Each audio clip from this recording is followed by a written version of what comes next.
I've compiled a fairly extensive list, so you want to kind of bear with me until I cover everything. It's one in the right column. It's going to take me a few minutes, so again, bear with me. Now, I'm going to start off with ghosts. Now, I don't know if I covered this when I was over there at Goodwill earlier today, the one over there at 99th and Lower Buckeye. When I walked out of the store, now I made a video, but for some reason it didn't come out. I wish I had confirmed that I had a good video. I would have made another video from over there. But anyway, I had pull out my ghost meter. It's just a field strength meter, cheapy one. But anyway, I just asked. I said, did it ghost follow me out of the building, and it never went off. So I guess no ghost followed me out. Now this is a book that. Now what I'll probably do instead of turning on the turning my computer back on at 6. The news goes off at 6. I'm missing part of making this video, but that's no big deal. But anyway, I'll probably just spend about an hour, kind of thumbing through that book, seeing if it's interesting or not. It's Brad Steiger. I'm almost certain it's a very decent book, or I probably wouldn't have bought it. But anyway, I'll kind of, start watching other YouTube videos. I'll probably just, leaf through that book and just see some of the more interesting stories. If I find anything interesting, I'll put it here on YouTube. Let's see, that's for Ghost, for Sandy Sparks. No, that's her YouTube channel. I've suggested her to her on her channel quite a number of times. She makes these videos, what I call these I was abused videos.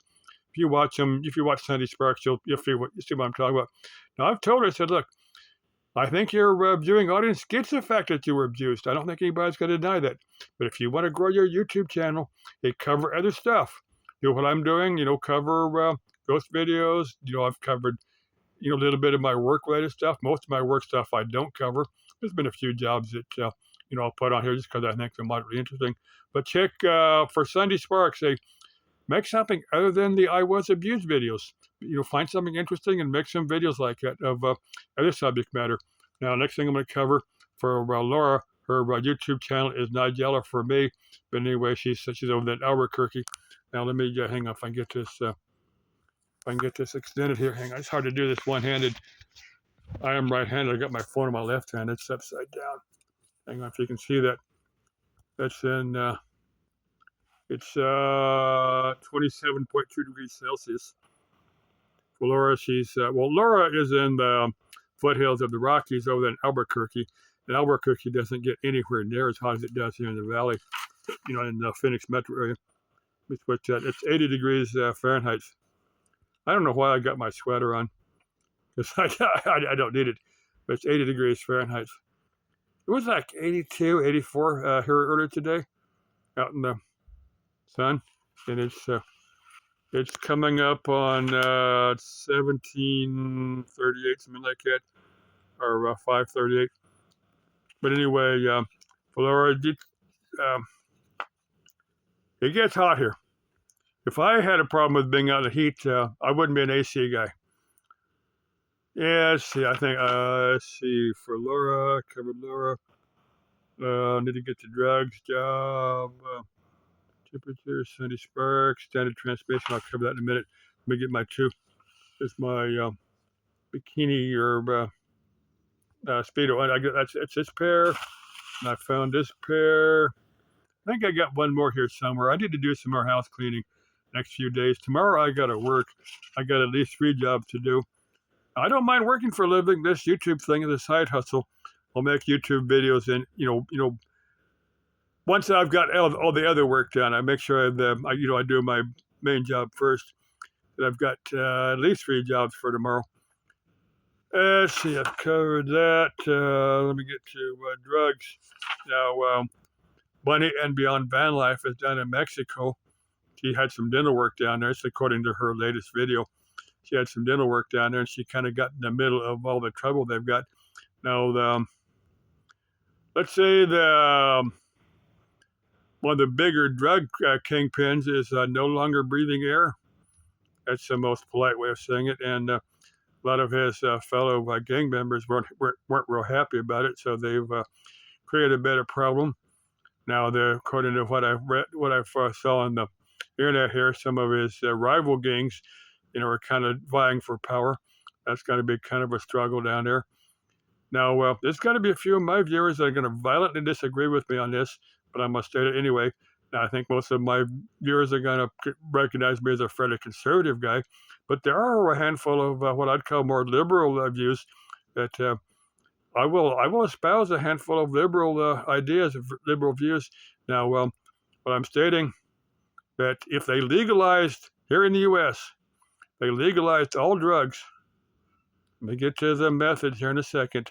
If we legalize drugs, we'd put these drug kingpins out of business.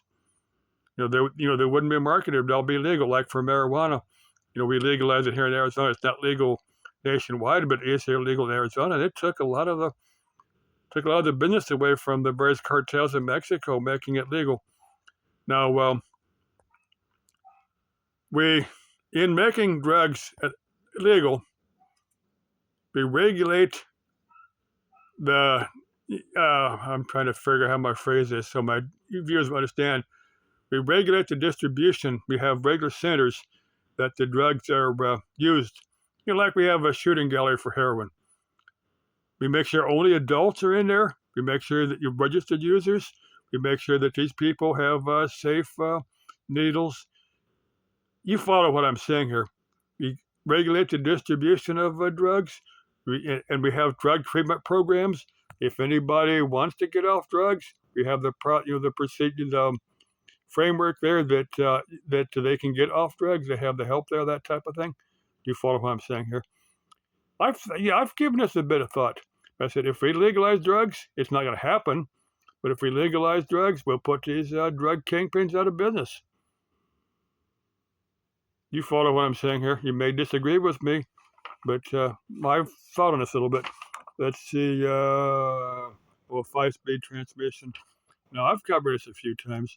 I was watching David Freiberger's latest video where he's going, why he's pick his 57 Chevy.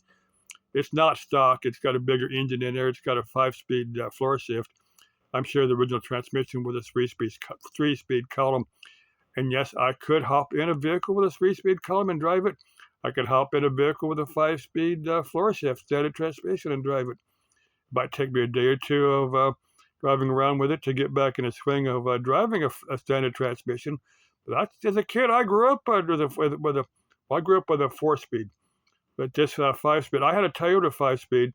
I was just thinking, I was watching David Freiberger in this 57 Chevy. Now, if you want to watch this video, he goes through a lot of the small towns in Texas, and I think it's 1 or 2 in New Mexico that he covers. And then once he hits Tucson, he says, well, that's the end of the small town. I suspect there's probably a bunch of them here in Arizona. In fact, I know where there's 1 or 2 here in Arizona that I need to hit up sometime. But they're backwoodsy places, and they're down the list of places for me to make YouTube videos. But anyway, now let me get to my idle Toyota pickup. This has been 30 years ago.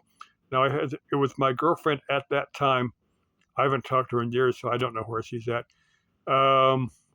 She's what I call a hypochondriac. But anyway, I was taken to the county hospital one time to get looked at. But I don't know. A lot of stuff that was just in her imagination, but anyway, I couldn't convince her that. But anyway, I had her and her friend, 2 rather large chicks in the cab of a small Toyota pickup. But anyway, one chick, was her friend. She told me she knew how to drive a standard transmission. So I was, I'd got on the freeway. This, a 4-speed or a 5-speed is a standard H pattern through 4-speed, and then 5th speed or reverse is curved to left, and I think it was down. But anyway, the standard the H pattern for the 4-speed, and then the 5th speed was hard right, and then I think it was all the way up, all the way away from you. I think that was 5th. It was all the way up, all the way down. But anyway, this was rubbing hard against her leg because I had 2 rather large chicks carrying in a small vehicle, small pickup. But anyway, it was, she said, your transmission sticks after it's getting me sore. So I looked at her straight in the eyes and I said, well, make sure you explain to your husband how I got you sore. I was teasing with her. I'm hoping that goes straight over the heads of all the kinder out there, and there's a few adults out there that get it. You explain to your husband how I got you sore. Yeah, I didn't want to care to discuss that with him later. Okay, for Uta. Auf Wiedersehen. Ciao. Lieben Sie wohl. Bye.